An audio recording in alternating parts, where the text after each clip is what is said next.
Indeed. I think it's been 3 or 4 years, man. Yeah. Same here.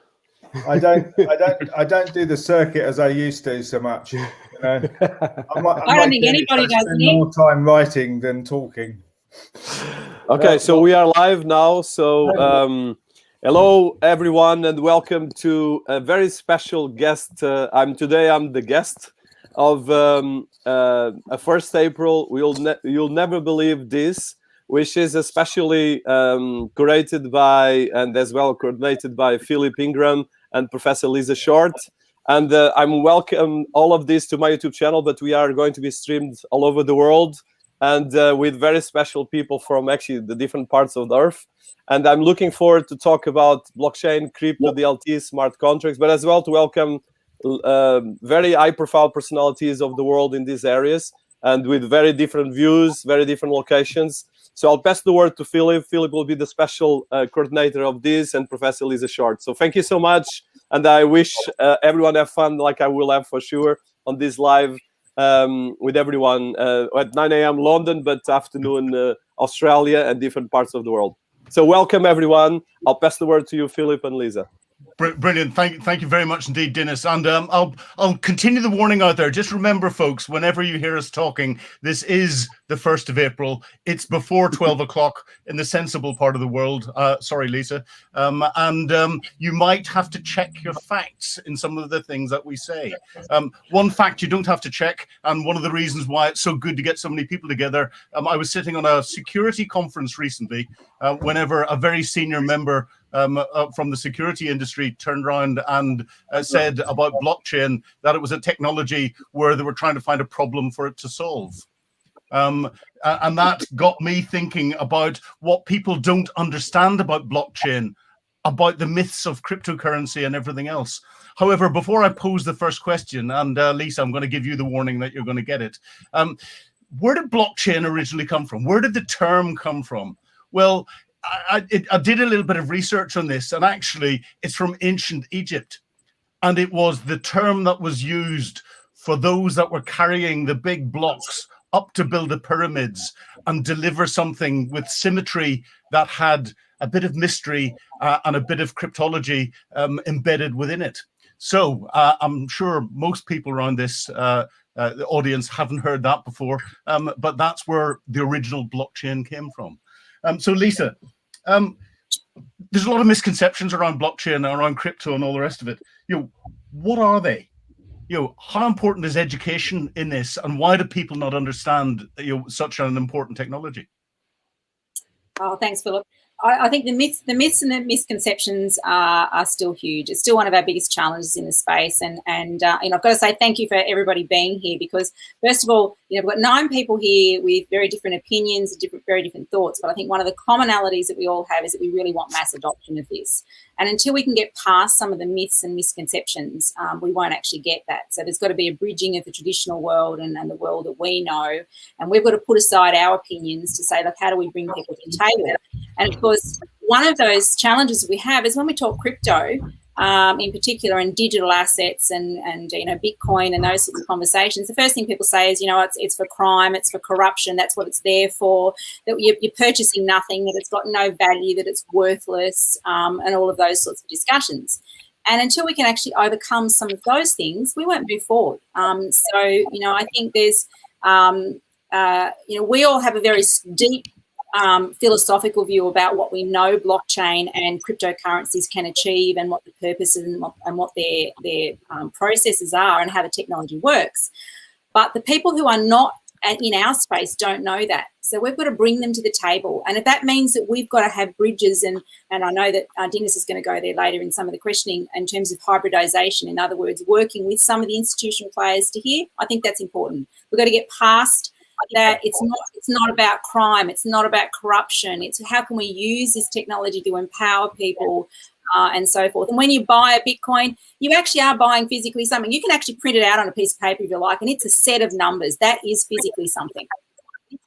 That's a myth. I thought you weren't into printing, and everything had to be on the spreadsheet and displayed on the screen. But no matter. But you bring up a very important point there, and it's that link between in people's perception between blockchain, cryptocurrency, and criminal activity. Now, Dean, you're the legal expert here with the 36 Group, and I think you've written the global textbook on blockchain and crypto from a legal perspective. How do we decouple this constant malignment between blockchain, crypto, and crime? And what's the opportunity of blockchain to try and stop, track and trace crime, fraud, and actually help enable those that should be policing this once they get their heads around it?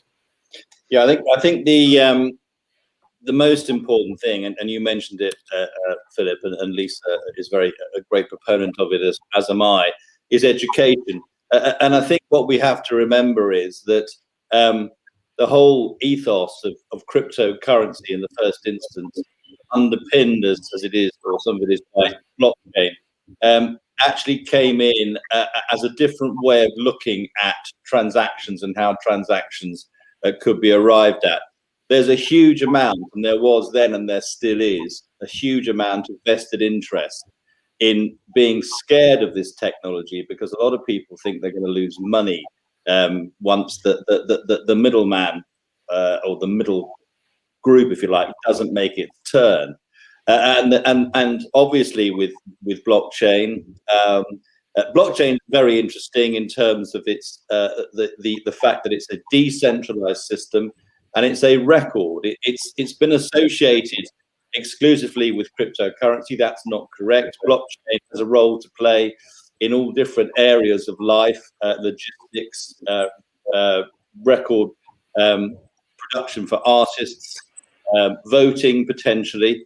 And so I think it's important to understand that what we've got here is we've got a concept which can be used really effectively and very thoroughly and provide an immutable record for all kinds of different things. On the cryptocurrency side, the thing that I think scares a lot of people, again, I would venture to suggest a lot of vested interest, is that what we've always had is currency being the preserve of those in control. If you think about it, currency has only ever really been produced by sovereign states. What's fantastically interesting as far as I am concerned, but I think leads to a lot of the vested interest bad press, is the fact that actual cryptocurrency can be issued by institutions, entities, and other even smaller groups. And as long as everyone's working from the basics, then actually this is a medium of exchange that can be deployed.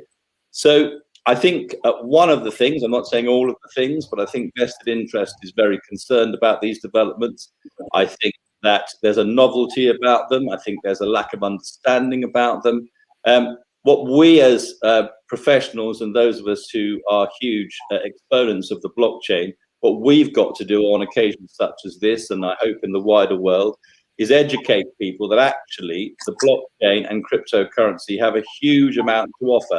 It particularly, for example, in terms of crypto, to those who aren't able to access bank accounts and things of that nature. So it's a whole new way of looking at things, which often actually senses people into thinking it's something more sinister. There's nothing sinister in it once it's actually deployed properly. But from a legal perspective, and I'll let everyone comment on this as we go through, but from a legal perspective, do you think that the legal profession and the regulatory profession that is associated with the financial industry, and everyone associates blockchain with a lot of financial industries, but also regulatory industries, do they actually understand it?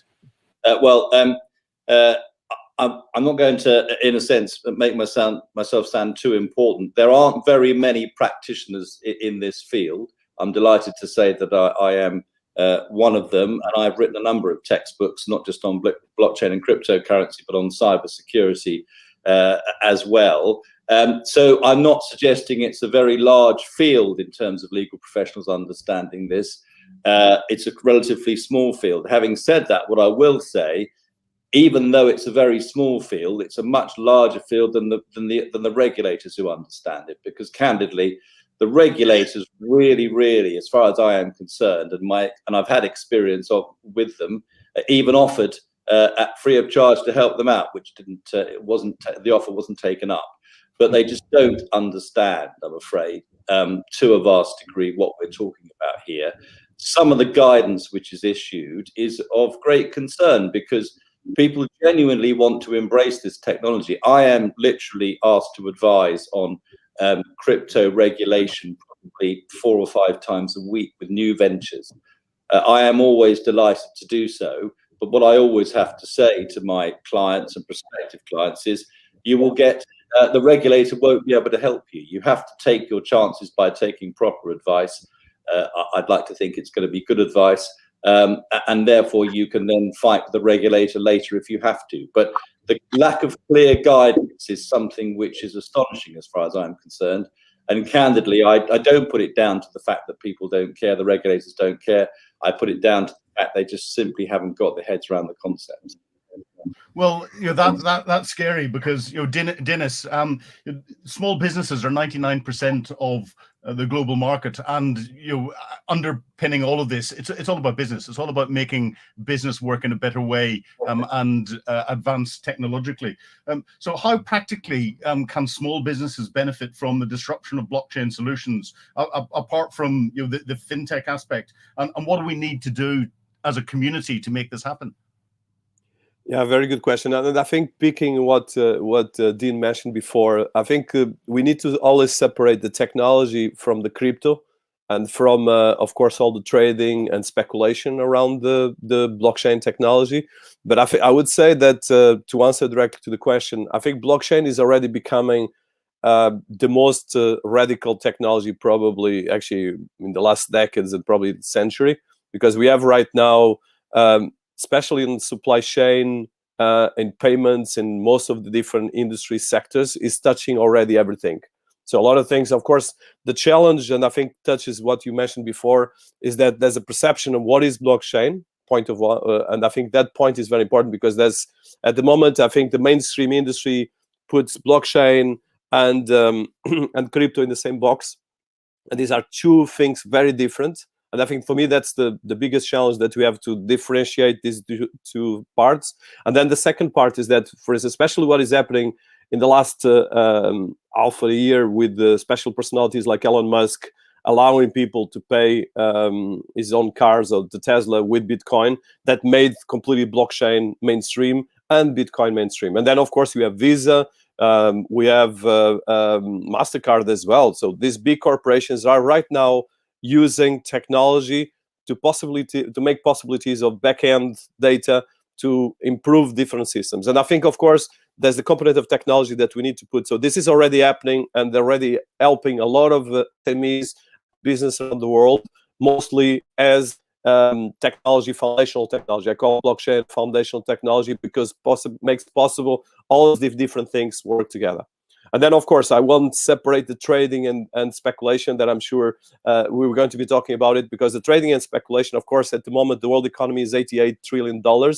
And the crypto part of blockchain, which is, of course, a big thing, is 1.7 trillion, which is, let's say, is almost like a substantial part of the world economy right now. I'm talking about GDP, not in trading or speculation. So these things are happening. So technology in one box that is making possibilities of supply chain, a lot of things in payments and financial transactions, then all the trading and all the cryptocurrencies that are creating a lot of new possibilities, but as well a lot of speculation.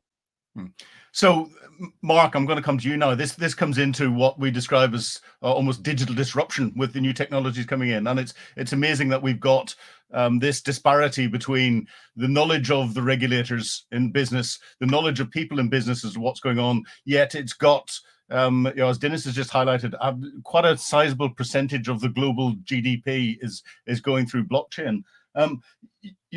Business disruptions often explained as business thinking about how they could make themselves or processes become redundant.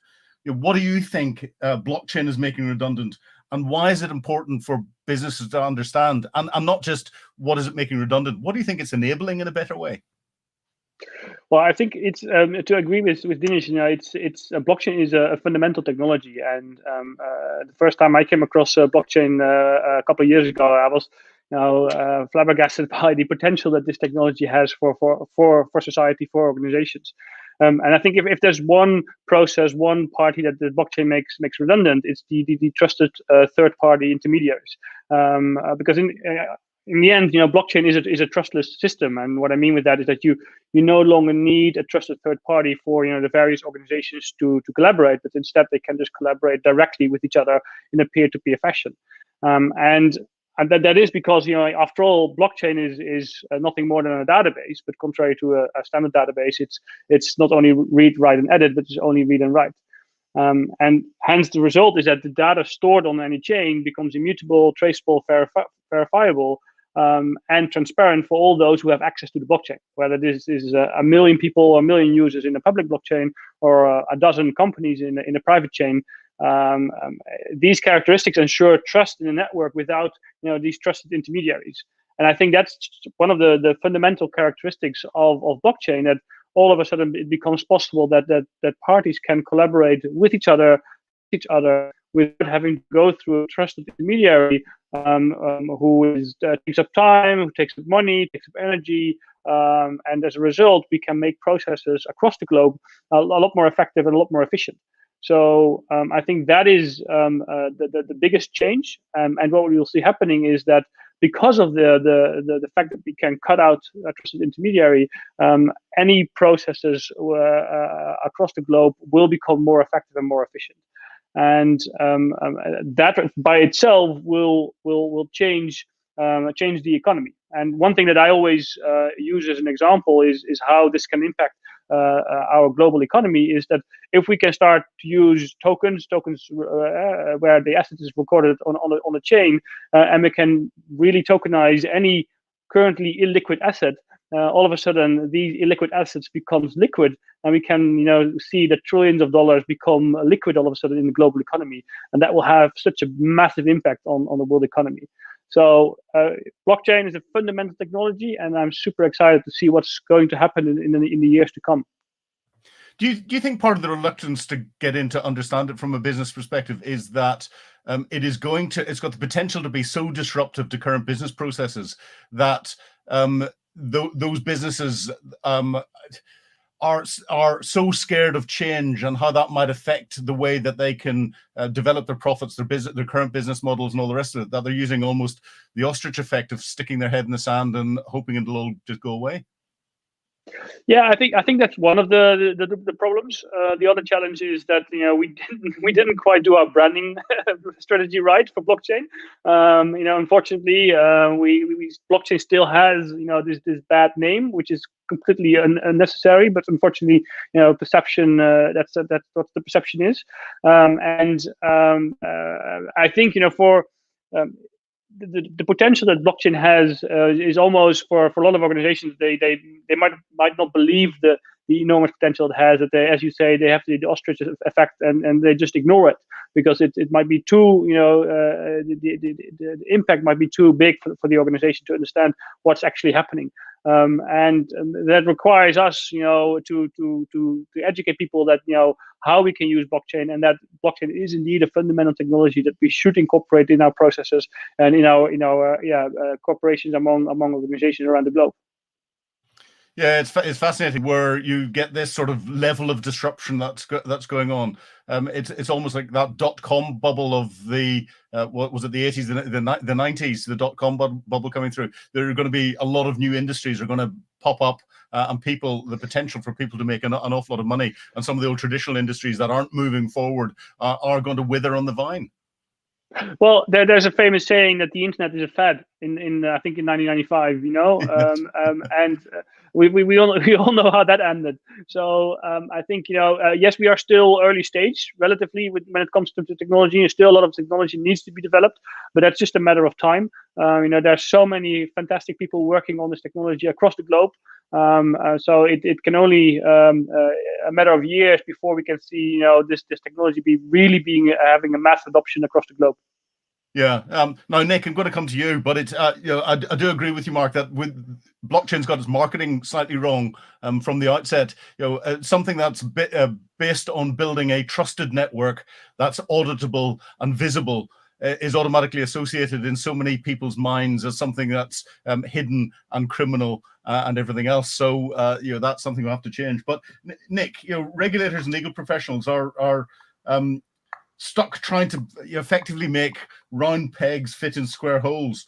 Now, by making technology fit existing infrastructure and legislative jurisdictions, is that the right approach, or are we moving towards creating a new framework fit for technology and new business models? And how do you think this is potentially going to affect broader adoption? Gosh, Philip, that's a long question. There's a lot in there to unpack. All I can tell you is that I've been dealing with regulators since, well, I guess 2014, when they suddenly started coming across, this crypto world. And when I first started talking to, Singapore, the FSA, the SEC, and what have you, they just didn't want to know. And there was, a big kerfuffle, wasn't there, in New York when one of my buddies, Nick Spanos, opened the first Bitcoin exchange opposite the New York Stock Exchange. Yeah. And the feds moved in and shut him down, arrested him. And those were sort of days where, they used any reason. And, poor old Charlie got, shoved into prison in the States because he didn't have a money services license and moved some Bitcoin from one part to another of America, and they locked him up. And so it was quite clear the intent of, the regulators, the governments, the CFTC, SEC in particular, the FSA have never been on the pitch, and the people that are in there now have no clue what they're doing. The regulators have actually created some very, very good frameworks, and there's two or three reasons for that. The first is, of course, if you define a certain token class as comes under the realms of a security, then it automatically falls within existing law, capital markets behavior. So therefore, the rules that do exist have come out of stuff, that has been in capital markets some time. If you're trading a security or tokenizing a security, it's a debt instrument, it's an equity instrument, it's a convertible note, or what have you. So it's fairly traditional stuff. And FINRA in Switzerland been very progressive. The Monetary Authority in Singapore have got excellent frameworks now for helping founders and people who want to build a new kind of business operating model that can exchange value in different ways. There's some really excellent legal frameworks. Now, are they real fans of it? I don't think they are. I think they accept it. I think they've had to accept it. And are the rules perfect? No, by any means. I agree that but they are sufficient enough to work within to get us going, while we can, let's remember where this all came from. The distributed or decentralized computing. David Charm set up DigiCash in '73, and the only thing he couldn't solve was double spend. It's been around for a long time. And, this is the cypherpunk generation that wanted to remove the center. And as the previous speakers have said, that's the fundamental truth here, because, the current financial system, we know, discriminates enormously. And we are highly suspicious about the friction time cost the center causes and the lack of disclosure. The way central banks operate behind closed doors, never been audited, goodness knows who owns them. And that movement was why the decentralized approach, the peer-to-peer thing that Mark emphasized, is enormous to replace that center. So, bit of a long answer to a question, but I think regulation has moved enormously, and it's still the Wild West out there. China is enormously unregulated. They don't give any toss about anything. All the big exchanges are completely unregulated, and I've got an exchange, and we went through regulation, which is an enormous effort in capital and effort for 2 years. And we chose Malta, which actually turned out to be a complete waste of time. They've never, ever issued a license. We looked at Gibraltar, we looked at Jersey, we looked at different jurisdictions, including London, which is actually quite decent at the moment for trading exchanges. So I think, if we carve this up into many areas of our world, our community, some of it's are doing pretty well in terms of regulation and the legal framework. I know 20, 30 legal firms that have got their head around it, and they actually do a decent job. They're pretty expensive to deal with, but they do a decent job to get you there. So yeah, I think we're maturing well, in my view. Back in 2013, 2014, when you mentioned Bitcoin, you're automatically labeled as a criminal. But let's remind ourselves, the dollar is the world's criminal currency. It is not cryptocurrency. You know, we can trace a Bitcoin. We know where it's been. We know where it came from. But I can pull $500 out of an ATM, buy a gun, and shoot somebody. You can't do that with Bitcoin. Yeah. No, interesting.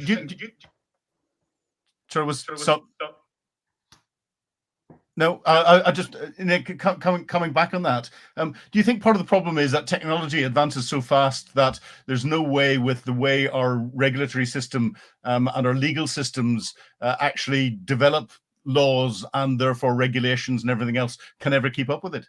And they're always going to be playing catch up. Dean, you might want to come in on this as well. Philip, you've hit the nail on the head. I mean, I learned computer science in the 70s, so I saw the mainframe revolution, then the PCs, decentralized computing, then the internet, of course.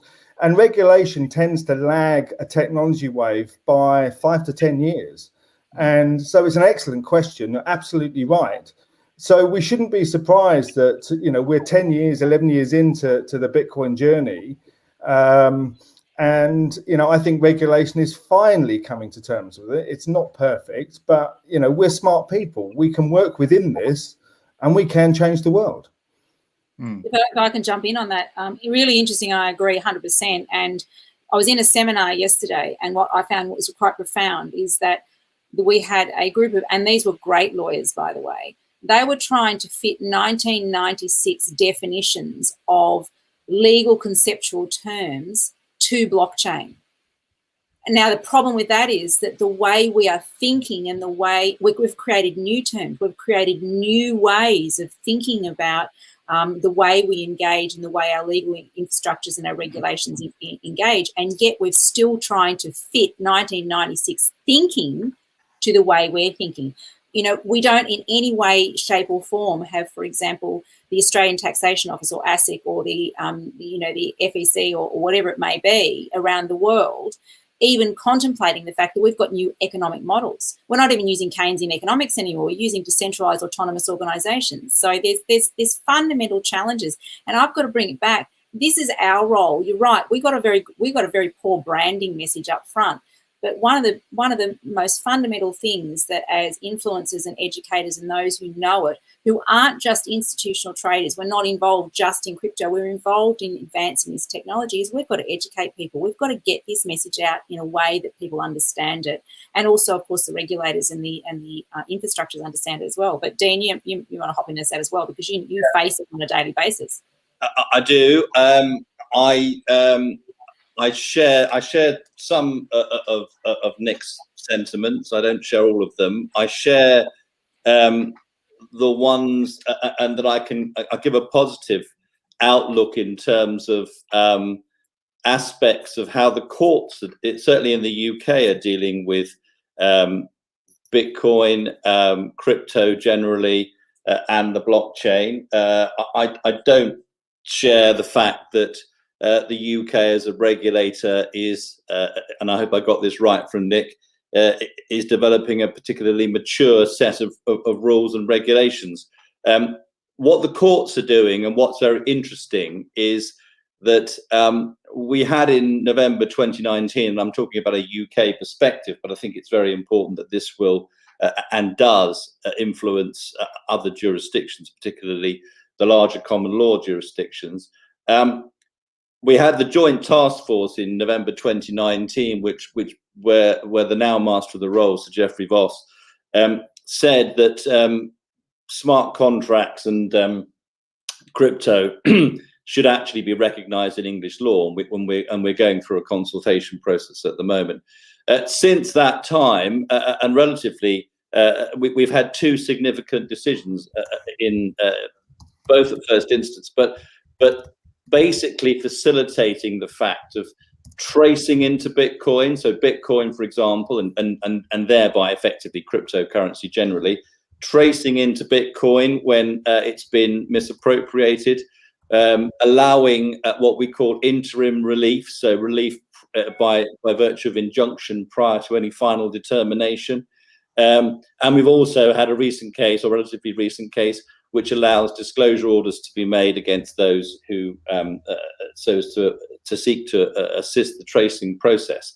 So the courts I can thoroughly commend as being really engaged and really trying to grasp this new technology. It sees the significance of how it's very important in lots of cases to stop the bleeding, as I will term it, which means that if you're dealing with people, and as I say, I have many people who've come to me for advice and say, my Bitcoin has been misappropriated, and often we can go and get injunctive relief and stop the process prior to dissipation. So that the UK courts in particular have really engaged with the process, trying to indicate and trying to, and Lisa, I totally agree with you about old terminology, but the difficulty is, because of the fact that certainly Parliament and the regulators haven't kept up with these developments, the courts, in a sense, have to use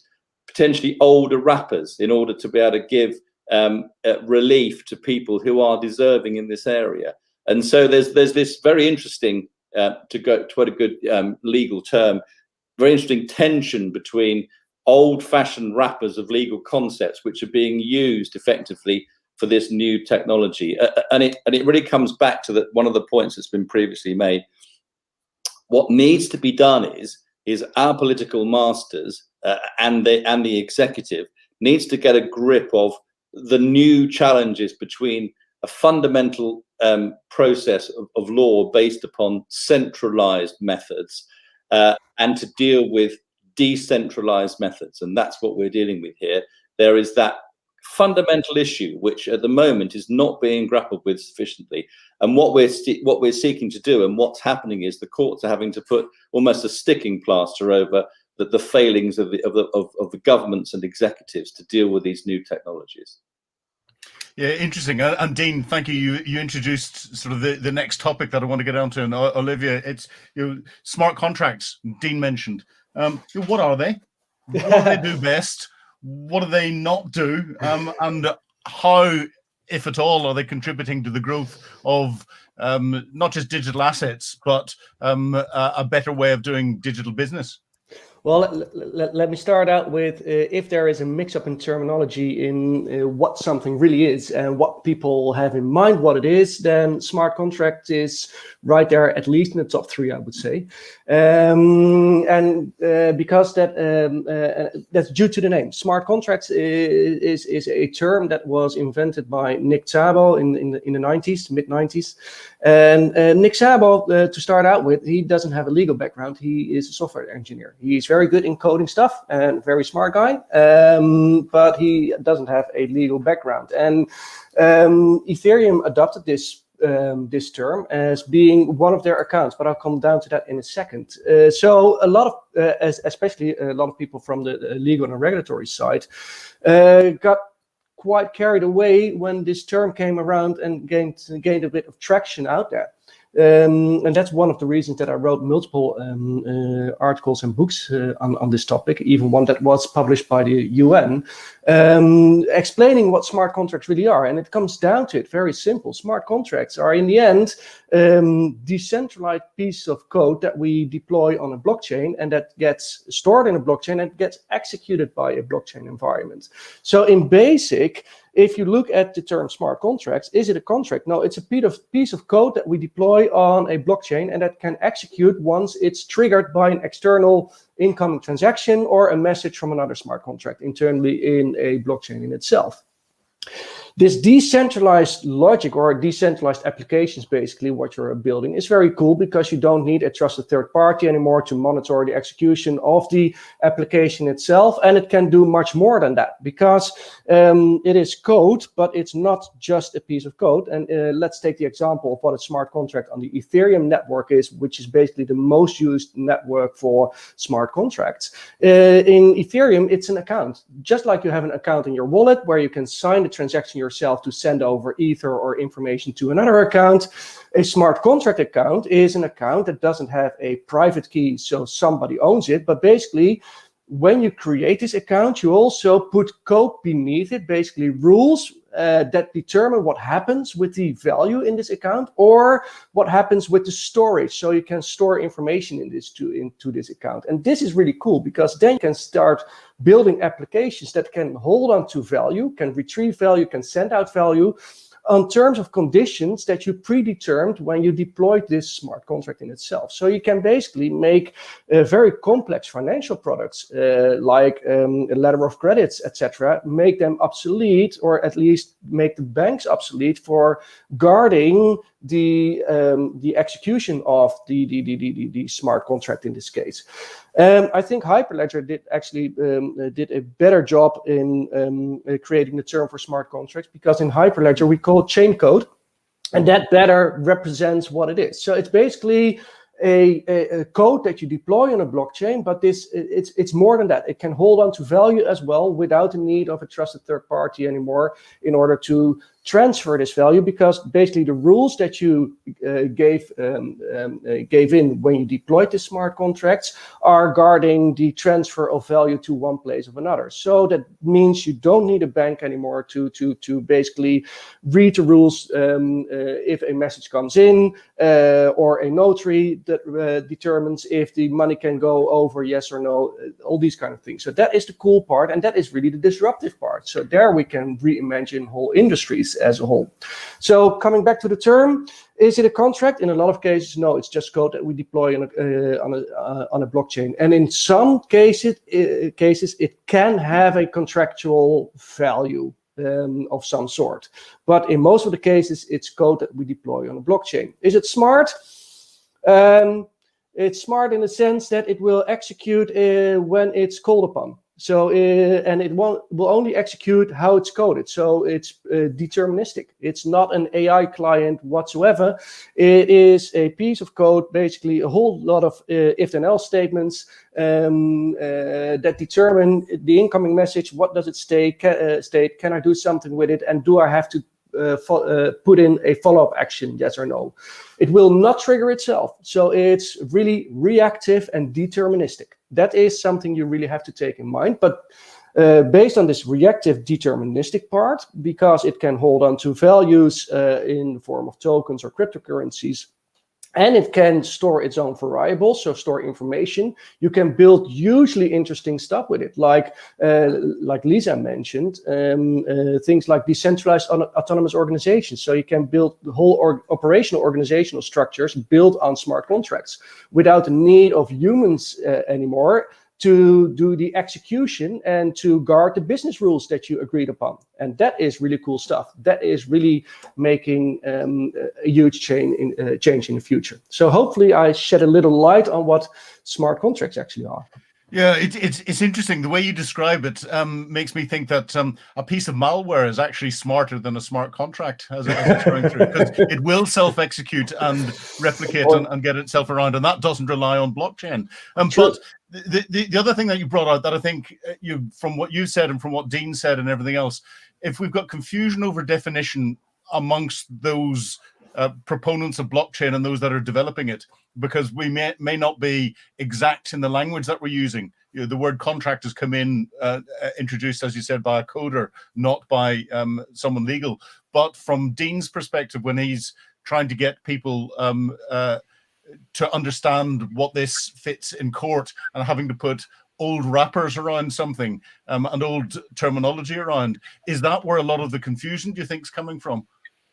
Yeah, I think so. And it's really down to wording. Like using the word contract in itself makes a lot of people anxious or nervous or whatsoever, although it can be the executional part of a traditional contract, where in a traditional paper contract, you have executional terms before value goes over, etc. And these executional terms can be translated into code.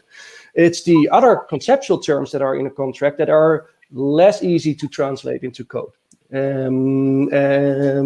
anything that is in a traditional contract that is part of a direct transaction or some sort of executional logic, that is something you could translate into code and basically automate the execution of a traditional contract. That is something you could do. you could also very well code a smart contract in such a way that it completely represents a traditional contract in itself. So then you have the contractual agreement and the execution of the contractual agreement into code in itself. But that has some downsides to it because, well, very basic. There's only a handful of people who can read Solidity. So if you read your write your contract in Solidity, and I would set up this contract with you, Philip. I don't know how your Solidity is nowadays, but it could very well be that you can't read what we're actually agreeing upon. So that is something you have to trigger then in itself. It should be in the end, and when it comes to translation, what regulators should do. And fortunately, here in the Netherlands, we have a very open law towards, so very non-dependent on technology in itself. So really, a contract by law in the Netherlands is offer and acceptance, regardless of the form. So that makes it very easy to use smart contracts as a contractual form in itself as well. There are countries where they really put in what kind of physical form a contract should have, and then it becomes more difficult in that sense. Yeah, it's fascinating, and you bring in the global aspects of it and the language. We have great difficulty in translating normal language around the different countries of Europe, never mind then expanding out to different parts of the world, because different words will have slightly different meanings. And that in itself is a challenge whenever it's the language that's causing the confusion in the legal aspects. Yeah, and absolutely. I'm the Dutch liaison in the ISO World Standardization Group for smart contracts as well. And that's where we see this all the time as well. So it really needs time, education, really level with each other what it is. And let people understand what it is and what it isn't. Especially the latter is equally important. Before we can really put this into a broader perspective and really implement it in a broad way. Yeah, no, I'm sure we're going to come back to this. Sorry, Lisa. I was going to say, if I can just jump in on that, I think you've actually hit the nail on the head there as well, in the sense that in some ways we've put the cart before the horse. We've actually gone out with blockchain with a product and an operating and working product, but our lexicon, our philosophy, our understanding, our language has come later. So we've created a language around a product, and therefore it's also inhibited our understanding. So I think sometimes when we go back to these educational frameworks, we do need to go back to our lexicon. You know, what's mining, for example? What is a smart contract when it's actually not a contract, but we use those words?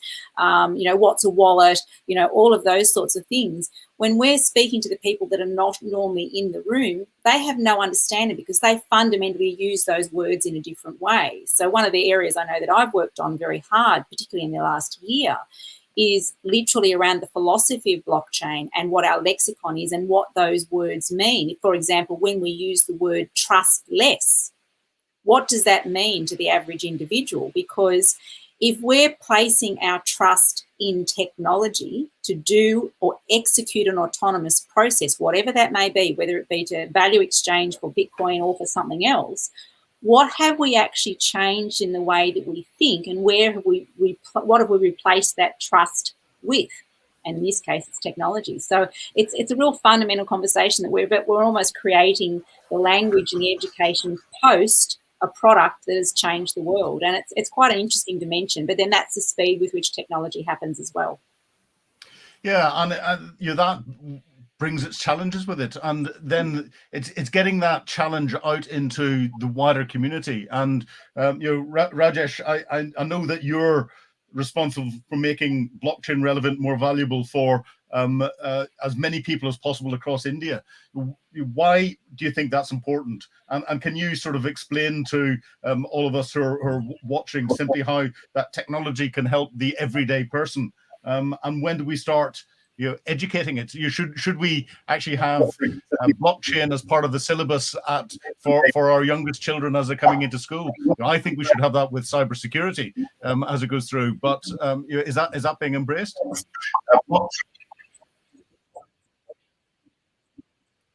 Rajesh? Yeah, thank you, Philip. Thanks for the questions. Before I answer, yeah, are you able to hear me? Yes, we can. Hello.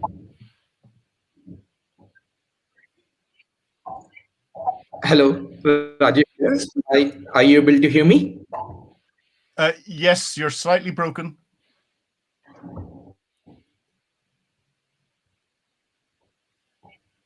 No, I think we have lost. Okay. I'll try to get closer to the computer. I don't know what the issue is. My is unmuted. We've got you, Rajesh.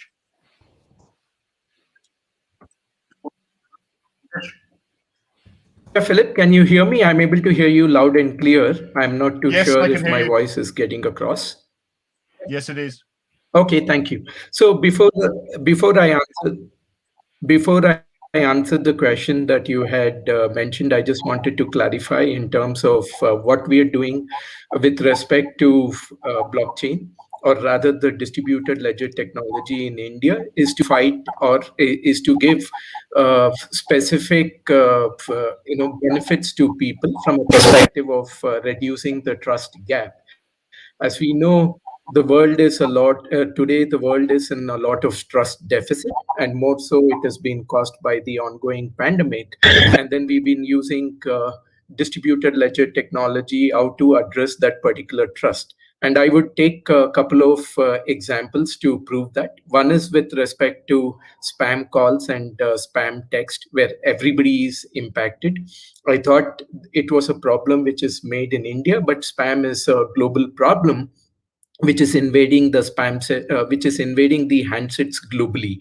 So we have used the blockchain or the distributed ledger technology in a quasi consortium kind of implementation by all the telcos in India, which has been mandated by the Telecom Regulatory Authority of India. So there is it's a permission network. That means there is a central authority, and everybody who wants to be part of that particular consortium needs permission. So from that sense, it is not true blockchain, because blockchain is about disintermediation and complete decentralization. So it is not a complete disintermediation or a decentralization, but it's a solution that has helped all the telcos to come together so that they can share information with respect to each other. Prior to this particular implementation, when a subscriber went and complained to a telco that they have received a spam call or a spam text, the telco simply blamed that it kind of originated from another network, from a competitor's network, as a result of which they won't be able to do anything.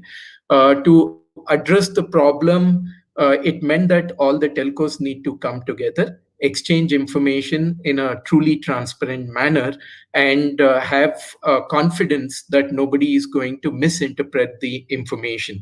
And that's the implementation which we accomplished in India. Today, it is a network of around 15 to 20 telco operators. There are 800 million subscribers on this particular network, and the text messages that are sent to the subscribers are being insulated through blockchain technology. And that's why we said that we are making blockchain real for common man.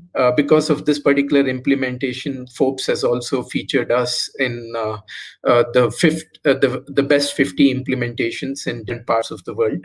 This particular implementation got featured by Forbes this year. And likewise, we are using blockchain from a microfinance perspective. In India, you have a microfinance product called Chit Fund.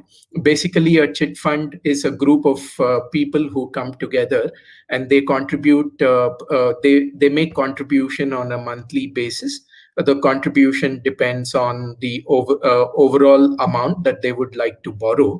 For example, if they would like to borrow $10,000 per month, then possibly 10 people contributing to $10,000 each, they come together. And then every month, these 10 people contribute $1,000 each. And a particular month, the person says, hey, let me get it discounted by 10%. That means the person is willing to pay $10,000, but will end up borrowing $9,000. This is a kind of a peer-to-peer kind of of a financing option which has been available in India for a long time. The problem with this particular model is you wouldn't know who the other members are, number one. And number two, you wouldn't know in terms of whether the person who is basically taking that money in a discounted fashion, month-on-month basis, is the person actually taking that money, or the chit fund organizer is deploying that particular money and then making a cool spread with someone else. So there's a lot of transparency issues that are there. And the problem has been so complicated that governments have been brought down because of the scams that were caused. There are particular states where there were large-scale scams that were caused in this particular financing product, primarily because of lack of transparency. And now we've implemented the distributed ledger technology to bring in the transparency and to bring in the much required visibility, so people who are participating in this chit fund network would know as to who the beneficiary is on a month-on-month basis, and there is the funds are not being misutilized, or there is no underlying scam. These are the implementations that we are seeing in India, not necessarily in the cryptocurrency space. And in terms of India's stated position with respect to cryptocurrency, we went through a complete cycle of ban and then cancellation of that particular ban because of the intervention of Supreme Court. And most of the to your next question, most of the initiatives that we need to take up with respect to education are in this particular area. For many people, cryptocurrency is, blockchain is Bitcoin and Bitcoin is blockchain. They're being used interchangeably. And in India, at least, we have seen a number of use cases in the permission blockchain space, not necessarily involving crypto. And the adoption is more so from a government perspective, where government is using distributed ledger technology to bring in a lot of transparency with respect to government to citizen services, whether it is benefits administration, or whether it is public funds management, or whether it is title ownership, or whether it is asset lifecycle management. That's why a lot of governments are adopting blockchain, because earlier a lot of fraud used to happen because of manual bookkeeping, and that kind of fraud has been eliminated through implementation of IT. But now IT is being used to perpetrate the same fraud. So the governments are looking at a next level of technology which will help them to prevent that fraud, and that's where blockchain seems to have a lot of potential. With that, I'll pause. Any questions that you have, Philip? Happy to answer. Yeah, well, we'll come back to that in a minute. I think we'll come back to some of the issues that there are in India with blockchain and cryptocurrency. But I wanted to bring Jane in here, because the technology, as it gets out amongst the masses, is helping get rid of the gap that has occurred across the wider gender equality piece. How do you see that, and you're bringing the picture back out again, positively impacting, and how can we use the development of blockchain technologies to make that gap disappear faster? Yeah, no, thank you. And I'm sorry, I've got really bad internet, so I can't switch my camera on. But Rajesh, it was great to hear what you're talking about. And I think that places like India is where the real transformation is possible. So if you think about women, but not just women, although they've been negatively impacted by the pandemic in so many ways. They've had greater job losses than men. They've had more of the domestic workers who are working overseas are women than men. Women are required to be in the home and help with domestic duties more than men. And so they've really gone backwards during the pandemic. And there's a whole lot of different ways that we've seen blockchain being used to actually help both the women and poor people and disadvantaged people during the pandemic. So if you just start with this issue about unbanked or how people receive money during the pandemic, there's actually been considerable acceleration of blockchain and mobile banking, if you can call it that, because who really thinks that unbanked is a relevant term anymore when you can receive money into your mobile phone? So mobile technology is a huge innovation in terms of being able to connect people to the economic system. So what we've seen is a real acceleration in the use of blockchain for remittances, but also interestingly, and I'd love to share a quick story from the Philippines, where micro enterprises are using blockchain for foreign currency payments. So micro entrepreneurs in the Philippines buy Netflix and Spotify cards, and they couldn't get them because all of the cash shops were shut down in the lockdowns. And so they turned to blockchain and crypto to be able to buy their Netflix and Spotify cards to continue their businesses. So in terms of kind of financial inclusion and banking the unbanked or allowing them to access the economic system, we've seen tremendous acceleration. We've also seen it in terms of interoperable data sharing. But you recall those Johns Hopkins maps with all of those blood red circles that kept on going up? That was actually fundamentally based on a blockchain. And another company called Burst IQ opened their research data so that secure interoperable data sharing could be done for researchers during the pandemic to try and understand what was going on. We saw blockchain being used in PPE equipment when we had the shortages in the beginning, the supply chain failures, and also lots of fake PPE equipment. So people started using blockchain in that supply chain. The other area, which of course you're going to see in a pandemic, but women and children are the most vulnerable. Women and children with no identities are going to be even more vulnerable in times like the pandemic. So the ability to be able to confer a digital identity for women and children is incredibly important. So there's a whole lot of areas where blockchain has really enabled the possibilities for people to access data, to be able to do, I didn't mention the tracking and tracing of contacts, and that's being used with blockchain, and people are trying to invent travel passports now.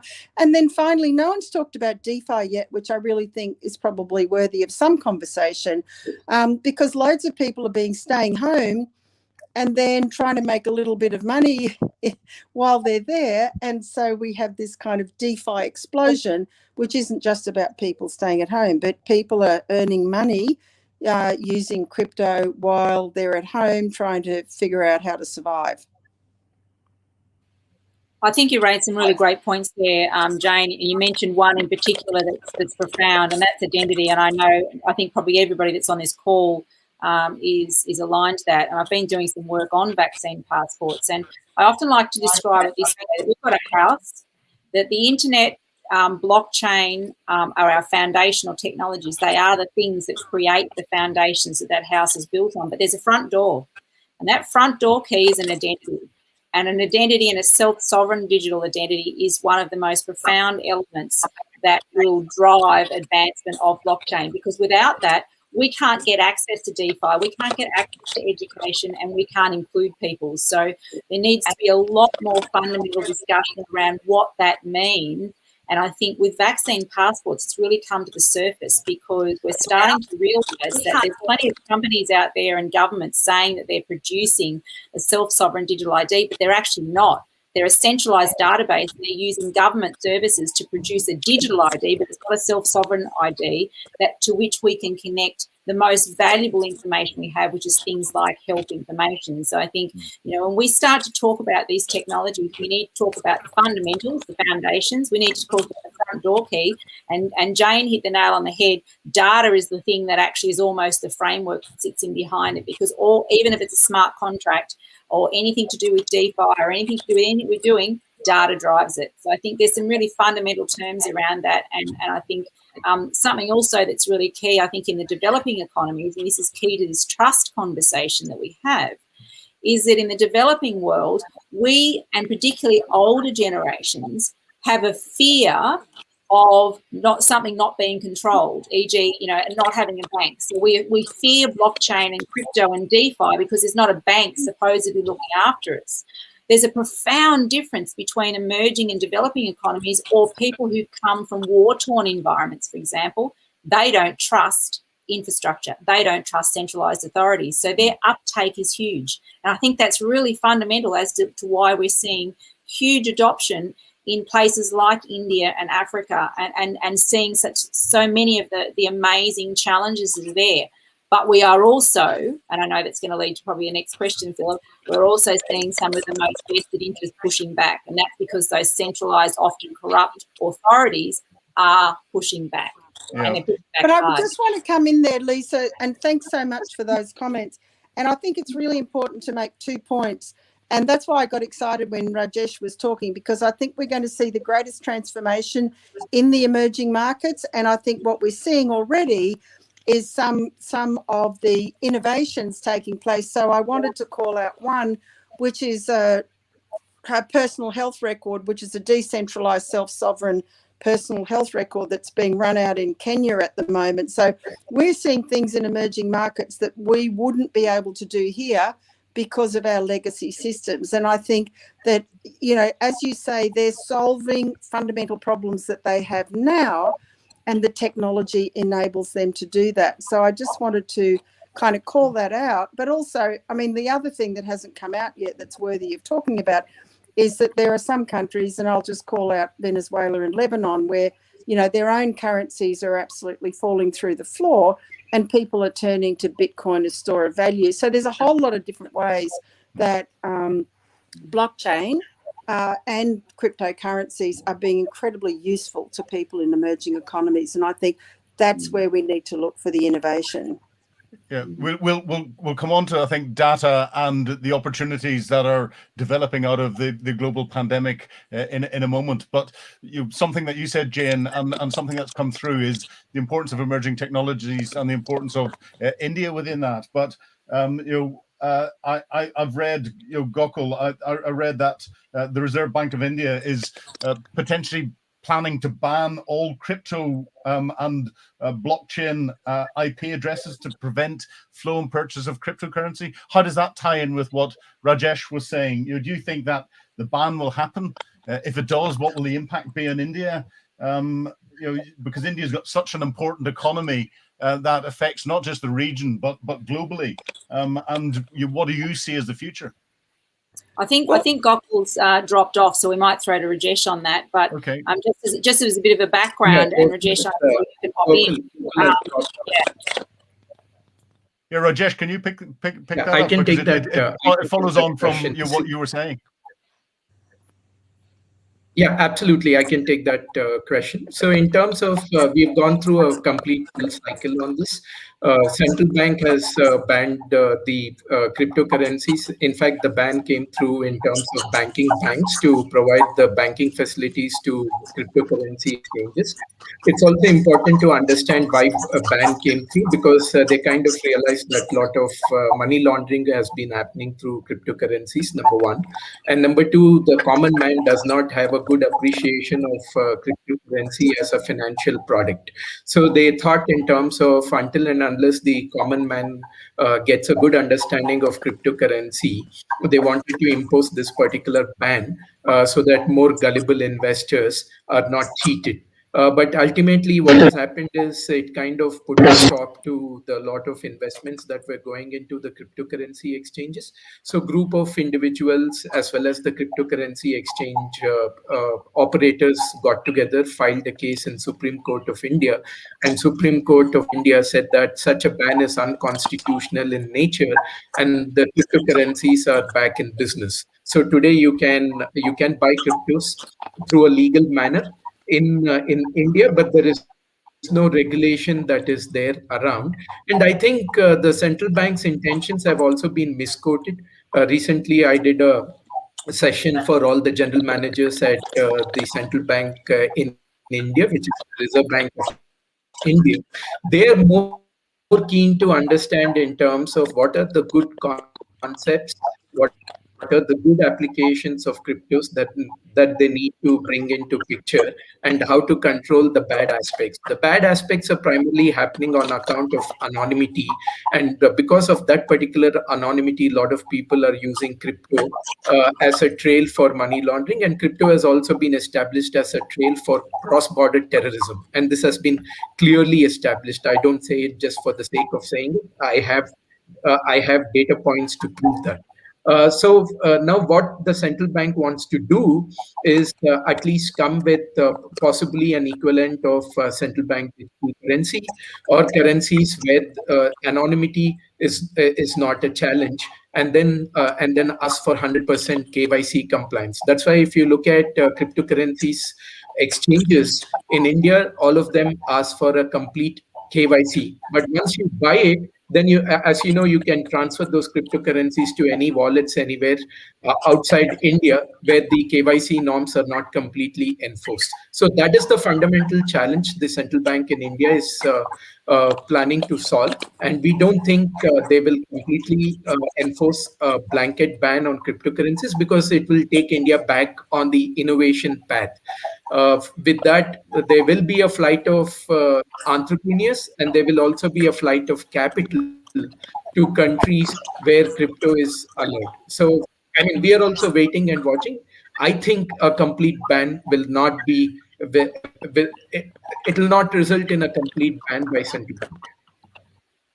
I think you raised some really good points, and I think also, Jane, you raised one that may have been overlooked, is the fact that in these emerging countries, and we can add Zimbabwe and we can even add Nigeria to that, where they've had in the last year alone in Nigeria a 24% deflation of their currency by the central bank, and yet when you compare it to digital assets, whether it be Bitcoin or any of the other primaries in the altcoins and so forth, when we're getting growth of 6,000% or 100% or even 40%. For people who have nothing, that is a massive change in their lifestyle. And so when you've got a centralized authority that is actually deflating the fiat currency or the cash currency of a nation, when somebody in that nation has an opportunity to store that currency in an asset that grows, and it's growing faster than anything else on this planet, then we really have to stand up and take notice of that. I mean, India is the country that has the highest amount of remittances going back to India, so people that have left India. And so those people are looking for a way to store it. But I agree with you too, Jane. I think DeFi is certainly another way that these people are using those assets to generate further income. So you've got people that have not had incomes now being able to create incomes, and these are some of the profound things that we get from blockchains, and obviously having knowledge of the cryptocurrencies. And I think Rajesh, you also touched on something, and Phil, I know you can go to the next question on this one, but in terms of KYC and AML, if I can use one example alone, my 86-year-old dad bought his first Bitcoin last weekend. Now, if I can teach an 86-year-old to buy a Bitcoin, because you know what his greatest fear was? He believed that central banks and our banking institutions do KYC and AML better than anybody else. I showed him by actually going in, and he had to, and it used Coinbase because it was easy in Australia to use. He had to set up KYC and AML to get into Coinbase. He then had to do it again to get a wallet. He then had to do it again to actually get verified by Visa to get everything to work. And then he had again to go through an argument with his institution. There is no bank on this planet that goes through the KYC and AML than the regulated exchanges and the good quality exchanges that we've got, and that message is not getting through. And here I have an 86-year-old who's just bought his first Bitcoin. If we can do that, that's what our goal is. Yeah, so that opens up an awful lot more questions. Why is it? And you mentioned Nigeria. So we've got India have been talking about banning Bitcoin. Nigeria has been going through a similar exercise where the government has been trying to ban Bitcoin, and we see that popping up. But everything is happening in the internet, in cyberspace. Nick, you were talking a lot about the regulation bits and pieces in different areas. If everything's operating in cyberspace and almost out with national legal infrastructures, how can national entities put this blockchain genie back into a national bottle? Will they ever be able to do that? Or is it time for the international community to come together and get some form of agreed international regulation so that we can build those trusted networks for blockchain-enabled technologies? And of course, we keep coming back to cryptocurrencies. Some nice ideals in there, Philip, isn't it? If the international community could actually play nicely in the playground at all. I mean, humanity's never been good at working together to solve hard problems, and I don't see any collaboration anytime soon. I mean, if you think about the FAST, which is decentralized, central bank digital currencies, which is a complete oxymoron. It's another attempt for governments to remove privacy and freedoms of individuals so they can track and trace not only your spending but actually where you are, because you leave a trail, don't you, in terms of where you're actually doing the spending. And we only have to look at China, which is a surveillance society now, and but actually it's at the same time it's the most unruly part of our crypto community. It's where 60% of the hashing power is, and it's where most of the fraudulent behavior is. Of the big trading exchanges, they wash trade, they front run, and their volumes can't be relied upon. And so I think the nature of the technology is that you can use it for good and you can use it for bad, and I don't think that will ever change. You get bad people, and they will use today's technology as well as the blockchain technology for whatever purposes. I mean, we're just about to move into the quantum AI age, which is goodness knows what that beholds. We've got through sandworm attacks in 2017 on national infrastructure. We've got China and Iran just signed a new agreement. Where does that leave the geopolitical side of things?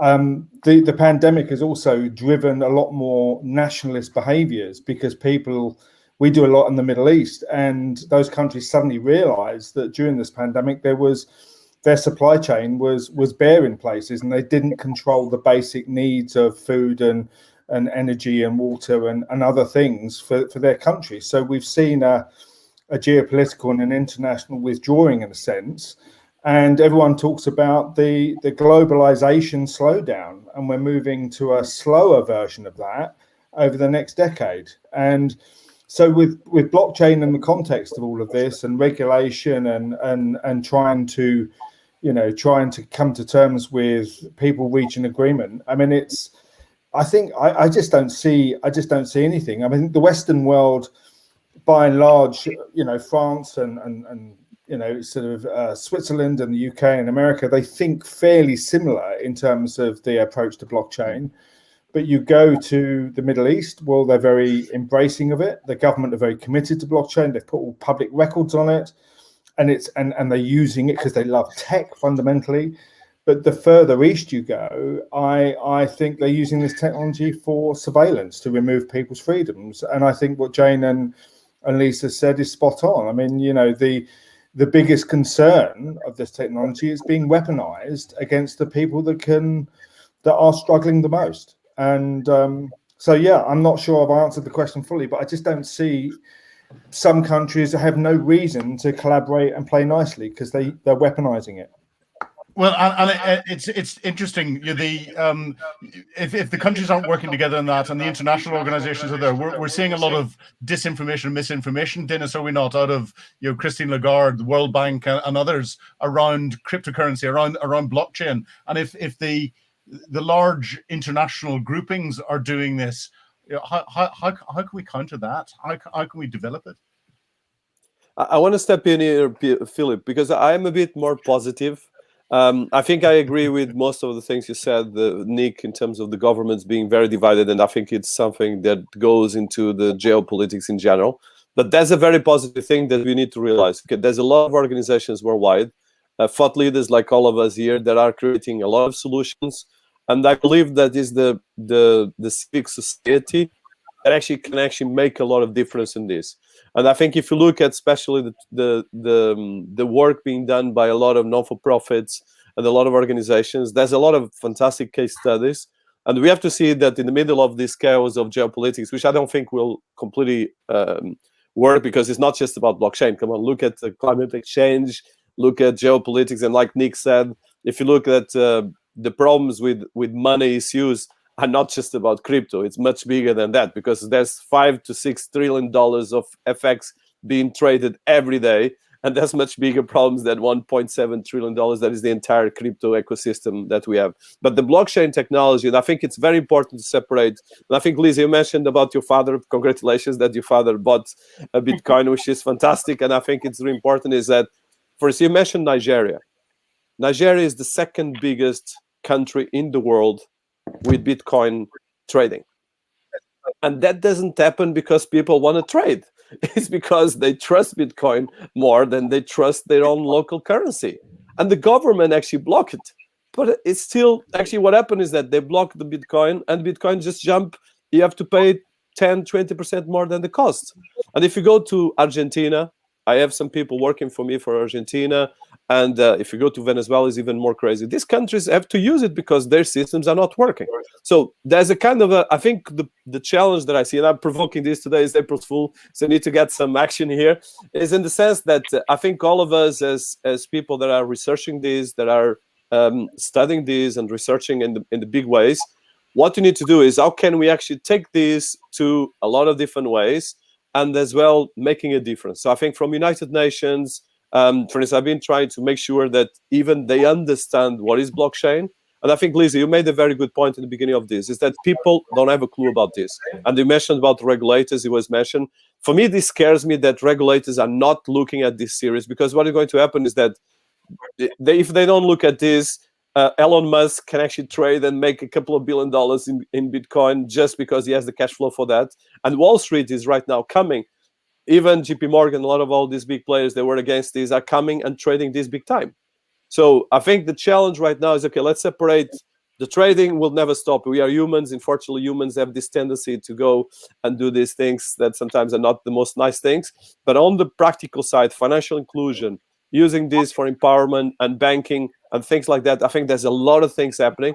And I think the differences are really massive. I think the quantity of case studies happening, or people, for instance, UNICEF is receiving money with crypto, a lot of other organizations. So I think it's these kind of things that we need to highlight and be positive about it, and pragmatic as well. I think, like you mentioned, the money laundering on crypto, there's a lot of Oxford studies. It's much smaller percentile-wise than actually in fiat.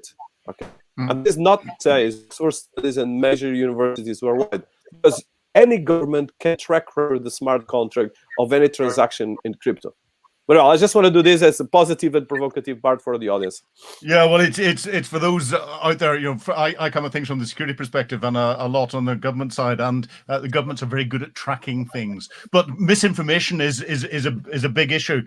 Mark, I know you're working on some projects where you're using blockchain to try and help with the fight of misinformation and disinformation, or as ex-President Trump liked to call fake news, with regard to everything. Can you explain a little bit about that? Yeah, sure. I think, if there's one thing that blockchain shows to me is that, we cannot only use it for corporate world or for organization, but also for social good. And a couple of years ago, I wrote a book on that, on how you can actually use blockchain for social good. And with my company Maven, we are actually doing that because, what we've seen in the past years, if trust in media is disappearing, anarchy will follow, as we unfortunately saw in Washington earlier this year. And in the past years, due to whatever happened, traditional media is losing its trust, influence, revenue to social media, resulting in a lot of misinformation jeopardizing society. So what we are doing with Maven is we allow AI and the crowd to rate online content on several parameters such as trustworthiness, bias, quality, factual correctness, etc. And those scores contribute to a reputation of an author or of an internet user who comments or who writes articles. Any scoring of by the crowd or by AI is being stored on chain, and that makes these ratings immutable, as well as traceable and verifiable. So anyone can at all times go back to blockchain and see, okay, this article has a low or high score. I want to recalculate that score myself because I don't trust whatever Maven or who else. And I think we are completely transparent in that, and our objective is that by doing so, people get sort of a lighthouse when they read content, and they can see, okay, I can trust this article that I want to share, or I cannot trust this article that I want to share. And I see a score, and I can recalculate that score. I can trust that score that I can see. And the idea is that through this, we hope that people will be a bit more educated on the content they read, and then we can fight misinformation, fake news all together, because it's a massive problem. And as I mentioned, if you can't trust what we read anymore, as well as with the deep fakes coming in and deep audio coming in, if you can't trust what we read, what we see, and what we hear, as a society, we have an enormous problem, and we need to solve that. Yes, and it's that word trust that's coming back again. But the business enablement theme is coming out. Olivier, have you seen through the pandemic, and we've discussed and mentioned some examples of where blockchain has been used to affect better supply of trusted PPE and various pieces. Have you seen a growth in business beginning to understand and use blockchain technologies and develop smart contracts within those technologies that are going through on the back of what we've seen in the pandemic? Well, actually, we saw a lot of traction being gained during the pandemic, and especially, and Lisa mentioned SSI earlier already. Because we're working so much more online, we need trustworthy digital identities, and this is where SSI can really play a role. And looking at our company, one of the things we specialize in is SSI solutions. And funny enough, the request doesn't come too much from the government side, although we do have some governmental clients as well, but from the industries as well, where they see that they have this additional or this new need where really people are in charge of their own identity, but they can only present it digitally, and they need to have a certain proof of that they are true verifiable credentials, without the possibility of having for example, a PDF being copied or whatsoever. And this is really where SSI comes in. And next to this trustworthy digital identity, it also, and that's the second part, really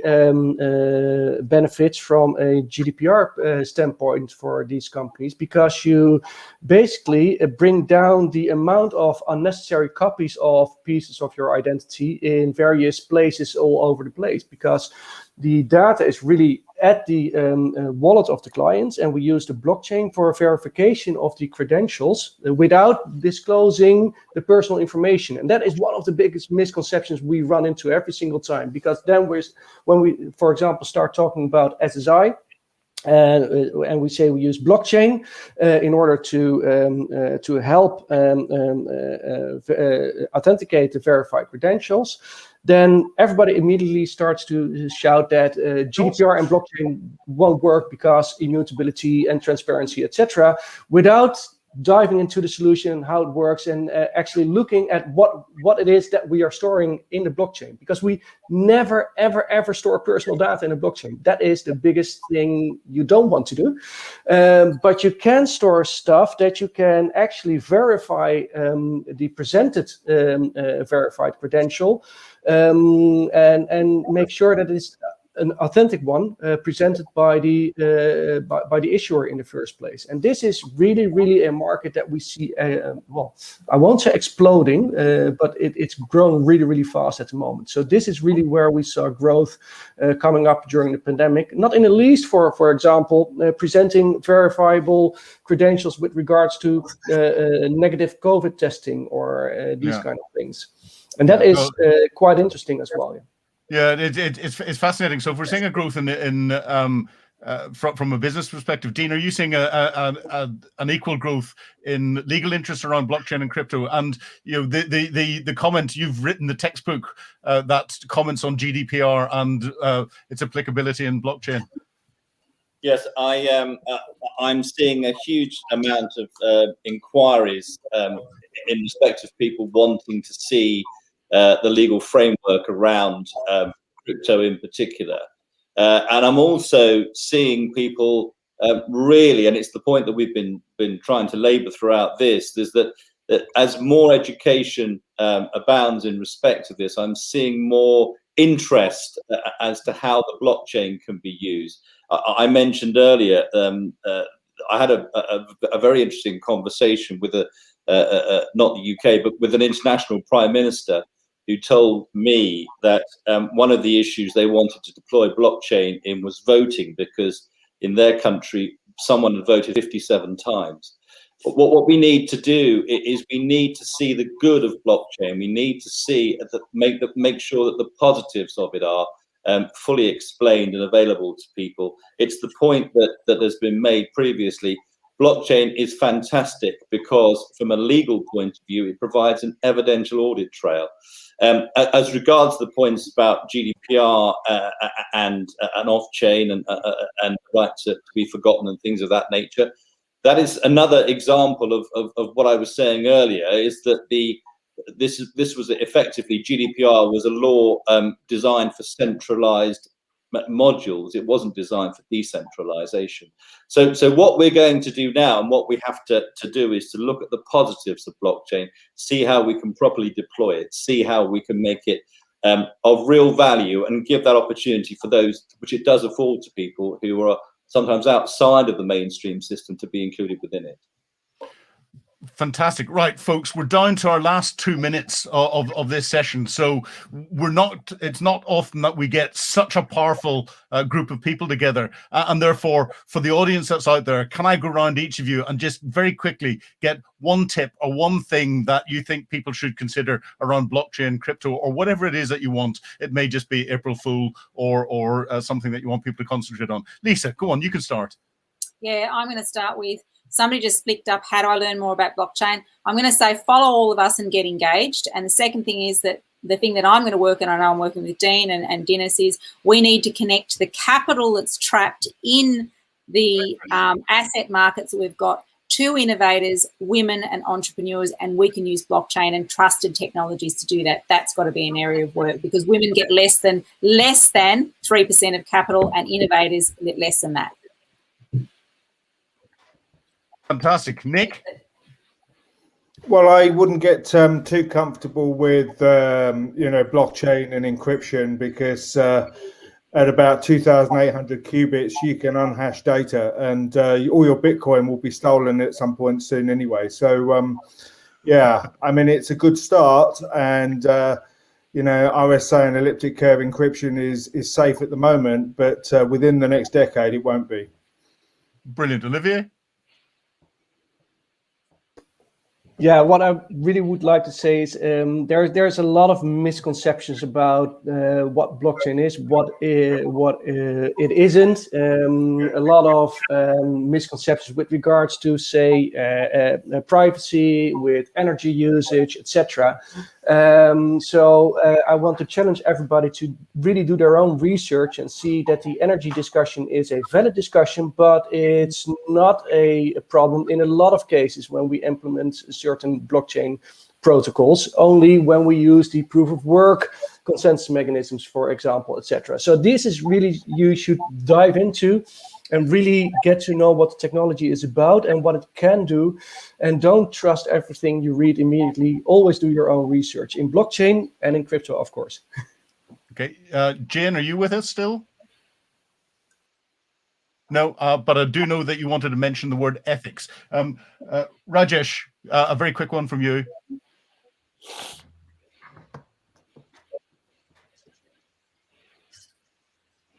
Have we got you? Philip, there's a lot of questions from the audience. Some of them are appearing in the YouTube channel. I don't know if you want to ask someone or someone in the team. Yeah, I'm just going to, can I just throw to one that was really important, I think, that just picked up, was a lot of, and this is a common question we get, is that people out there in the world, because of the bad news, I suppose, and the bad branding that blockchain got, is who do we know how to trust to know what this information is? Well, I've got to tell you, you've got 10 of the people that you can trust here, and we've got networks that you can trust. So again, it's don't go necessarily to the obvious. Go to those who are doing a lot of work in the background. So connect to those and stay connected to their networks and information sessions that they run. So I think there's some really good points there as well, Dinis. Yeah. So from my side, I think the focus should not be on technology per se. The focus should be on the pain points that the technology can solve. And today, there is a very limited adoption of blockchain because many enterprises fail to recognize that there are problems. Yeah, fantastic. Dean? I'm going to build on what's been said previously, is that, and without being a bit cheeky about it, but I hope to be truthful about it, follow people like us. We have no axe to grind here. We come to this independently as enthusiasts of this new technology. We will tell you the good, the bad, and the problems with it, but follow people like us, and we will do our best to navigate you through this journey. Yeah, and Dinis, yeah, you've kindly hosted this on your YouTube channel. This is a lot of your audience that's out there. So, last but not least, what final tip would you give out to everyone that's watching? So I think, like it was mentioned before for Professor Lisa, Nick, Dean, Mark, and Oliver, and you, Philip. I think, first of all, everyone here in this panel is a researcher or an academic that has been working on this, not just yesterday, but for a long time. I think it's very important to do this homework. I think what's touched is that blockchain is a technology. It's not pure. There's no silver bullet point of any solution that will solve all the problems of the world. But I think what is important is that I do a lot of these events, actually doing this on a weekly basis right now, because for me, I'm learning with all of you. And I think the people that are listening to us, it's a great way of learning.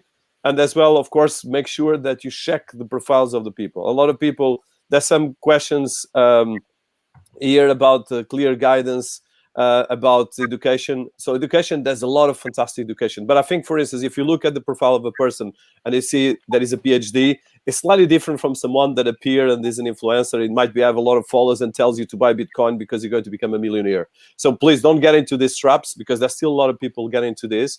As you mentioned, everyone here touched in the sense of the importance of doing the homework, doing research, reading about this, but as well keep on learning. This is a moving target. I think Nick mentioned, so there's quantum computing technologies coming. First, I want to touch NFTs. We didn't touch today, but NFTs is an interesting point, not necessarily because of the technology, but it is allowing creators. First, there's 3 million artists in the world. Most of these 3 million artists, okay, according to the numbers, they don't even have a minimum wage. They are under kind of and these people are people that study, they are creative people. So if they can just use NFTs to start selling their work, that is already a big success of blockchain. And I think that is the things that we need to do, like financial inclusion and other things. And I think I want to thank everyone. We still have 600 plus people listening to us from all over the world. There's a lot of questions as well on the chat. This will be live after this. I think we can actually answer to some of them, put in links. But I would suggest, especially for people listening to us around the world, is follow everyone in this panel. I am very proud to have you here. And as well, learn with them, because most of you have a lot of papers, books, channels, Twitters, social media, and you are always putting things provocative, educational, and so forth. And today is the April's Fool, but I don't think there was any big lie here. There was actually a lot of truth. So I think it's important as well that we look at a constructive way of looking at these things. Yes, Dinis, thank you very much indeed. And it's fantastic to see amongst the powerful audience that we've got here, the amount of effort that's gone into understanding and explaining blockchain and the technology from all the books and papers and things that people have put out. For the audience that's listening out there, an understanding of that amount of effort is that nobody on the panel is over the age of 30. So it's had a big effect on all of us and the way we look. I'm only 27 myself. Can I thank the panel for giving us your wisdom, but can I thank the audience for listening into what's been an absolutely fascinating conversation today? And please follow all of us and follow Dinis's channel, because there'll be more regular updates. Thank you very much indeed. Thanks, everyone. Thanks for it. Thank Thanks, you all. Daniel. I think we're going to be repeating this for a long time. And I think thank you, Professor Lisa, Short, and Philip for hosting this, and all these wonderful speakers. I think I know most of you personal, others virtual, but I think it's important as well that everyone listening to us, and I'll repeat, there's still 600 people. Please follow these people, not just my YouTube channel. I put actually the names of everyone, and we're going to put actually links to the major things. in the comments and as well on the section below. But we're going to be doing a lot of more things going forward. So thank you so much. And I know that it's early for the UK, but for other parts of the world, it's different time zones. So have a great day, the ones here in the UK and around the world. Good afternoon, good evening, whatever you are. Thank you so much for being here. Thanks, everyone. Thanks, Thank you. Dinis. Thanks, Philip. Thanks, Nate. Thanks, Thank Olivier. you all. Thanks all. Thanks, Mark. Bye. Rajesh.